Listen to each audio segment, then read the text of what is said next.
The discussion today is about depression. There are many people that have been depressed for many years, and I get lots of letters. And sometimes they say that I found no meaning in life, no purpose, and you pulled me out of it. I get a lot of letters like that. So that's the only thing I can say. It's not due to genetics. If it was due to genetics, I couldn't pull them out. Does that make sense to you? Now, what is depression? If you live vicariously through another person, let's say you rely on that person entirely, you live and that person dies, you lose your identity because you put your identity in another person, which isn't a good thing to do. That's a kind of dependency. You know what I mean? So that's part of depression, a little bit of it. The rest is loss of identity. And you can lose your identity if you're brought up with a philosophy of life that doesn't reinforce you. If you're brought up with a set of values, do the right thing and everything will work out all right. And if it doesn't work out all right, you become depressed because you lose predictability. Is that clear? If you have predictability about yourself and other people, you can anticipate certain things. But if you have no answers, if you look for answers in your own mind, it isn't exposed enough. There's not enough in schools that give you a way of thinking so you can solve problems. Because it isn't that they don't want to, they don't have it. They've never found a way of thinking that can solve problems. That's why when the businessman retires, he may become depressed because he has no game to play. All his life, say a guy that owns a jewelry store that sells jewelry, and every sale makes him feel good. Then he retires. And he has nothing anymore. He has no identity except sales of jewelry. Do you understand? That's gone. What follows is depression. There are some dogs that have been depressed due to they had a very close relationship with their master. When the master dies, they sat next to the master and wouldn't go away and bark at anybody that would try to take them away. Because their full identification was as a team with their master. They had no identification when the master died. They had no way of looking at it. Difference between humans and most animals don't fear death. They don't even know there is such a thing. But they move away from animals that are larger than they are. That's a reflex. But they don't know what death is, nor do they think of it. So far, any questions? Okay. So a person that asks themselves questions, why did my wife leave me? And they can't figure it out because everything they've done was pleasing. And they don't understand it. That is not necessarily a logical question. Your wife may have left you for many different reasons. That she likes a guy tall with blonde wavy hair, or stocky, or whatever. And if you don't meet that image, she might leave you. The assumption that she won't leave you is what can depress you. Your assumption about the world, surely they won't have another war while they're having a war now. You can't say that. You can say, I'd like to see peace on earth, so you work toward it. But if you hope there's peace on earth, you might get depressed by the next war. See, when people say to me, when will the Venus Project be built? The honest answer is I don't know. I don't even know if we'll get there. But I can't accept what I see, so I try to intervene. Intervening, does that mean we'll have a better world? Not necessarily. Whatever you get is what you get. Do you understand that? The assumptions, surely people can all see the logic of a one global society. No, they can't. That's a major problem. So you use different techniques to try to get them oriented toward that. Okay, so what is depression and how do you get rid of it? If you're depressed, it means you're looking within yourself for answers, and you can't get that. How did I get it? I didn't find it in psychology books at all. Here's how I got it. I sat down and I said, what is depression? I said, I don't know. How can I know what it is? But a depressed person always seems to have a low self-image. Do you know what that means? I'm not getting anywhere in life. I'm not respected. 3 girls left me, whatever it is. It's a low self-sufficiency to start with. Now, instead of looking for the girl of your dreams, you try to make her.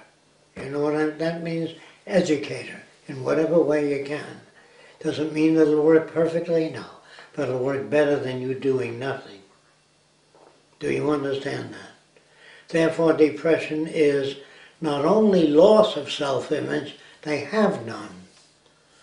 The guy finds himself in the Marines and he wants to be successful in the Marines, and that can't bring success.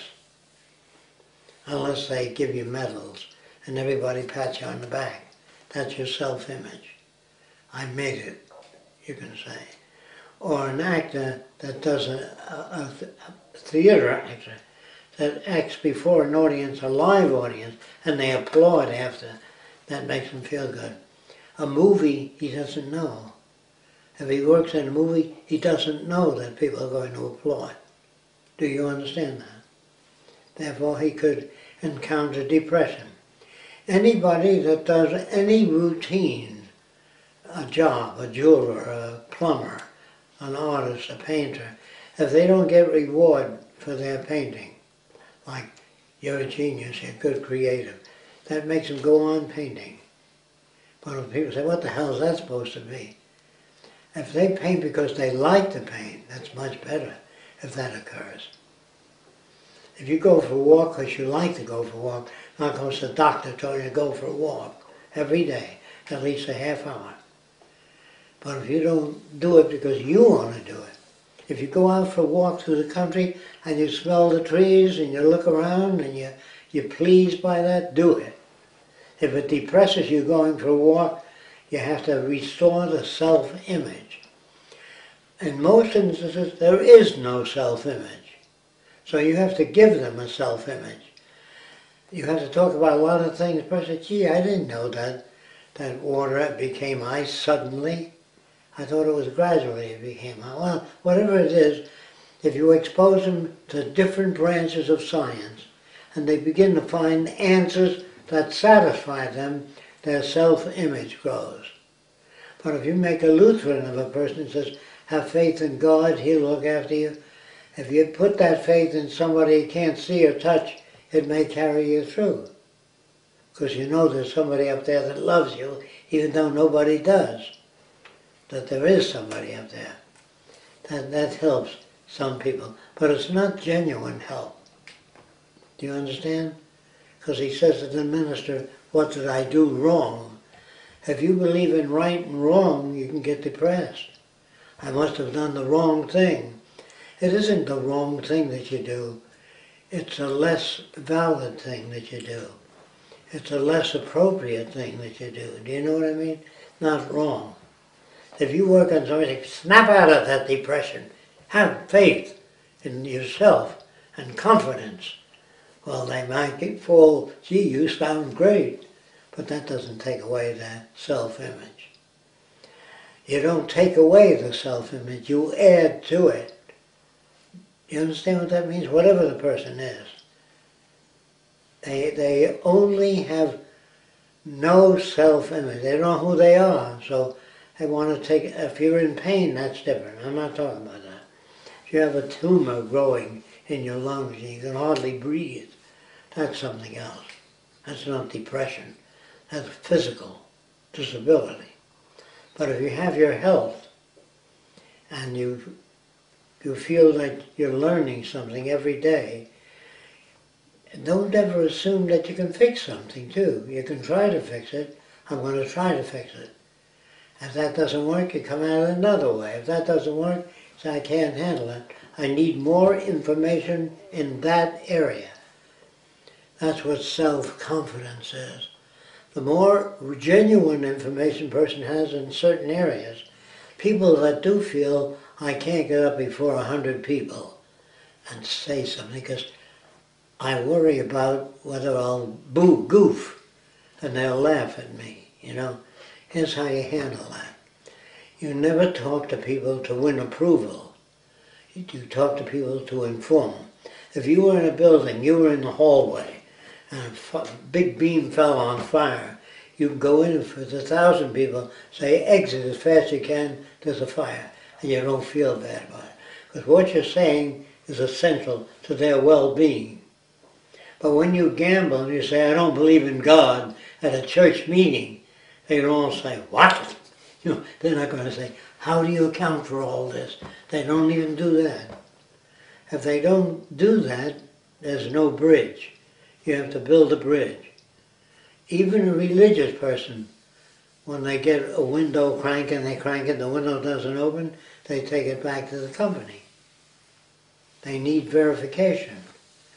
When they buy something, the guy says, if you buy this window, it's hurricane proof because it's a sheet of plastic between two sheets of glass, so you can't smash it with an object. And you have to give the person with a low self-sufficiency a high self-sufficiency by giving them a direction, or her, so they don't concentrate on themselves. I've been working all these years and I have nothing to show for it. Did you assume that you would have something?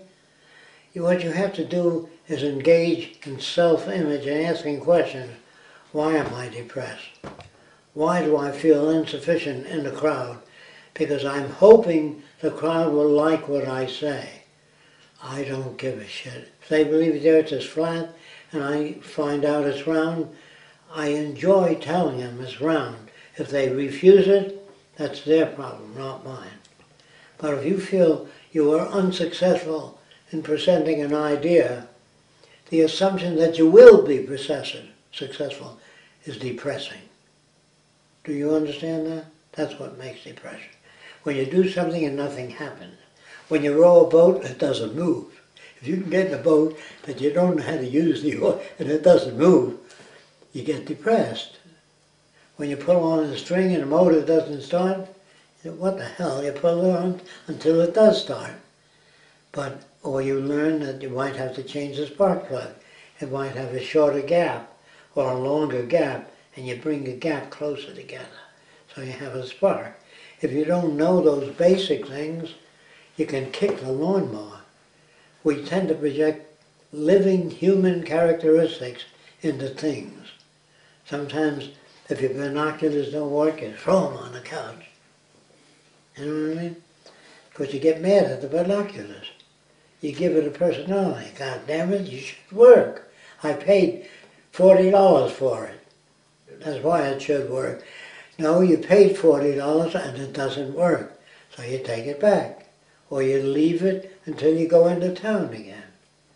But throwing it on the couch or the floor doesn't make it work.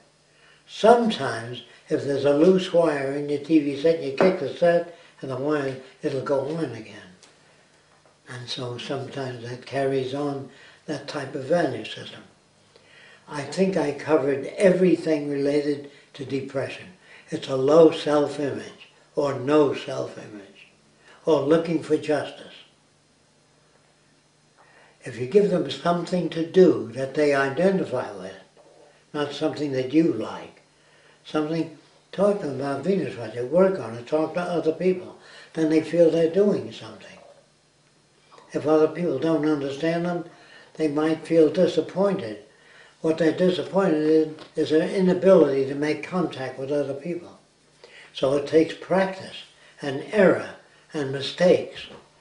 When I first walked over to Klan people, so why are you beating up the black guy? He didn't do anything to you. They just said a nigger lover from the north.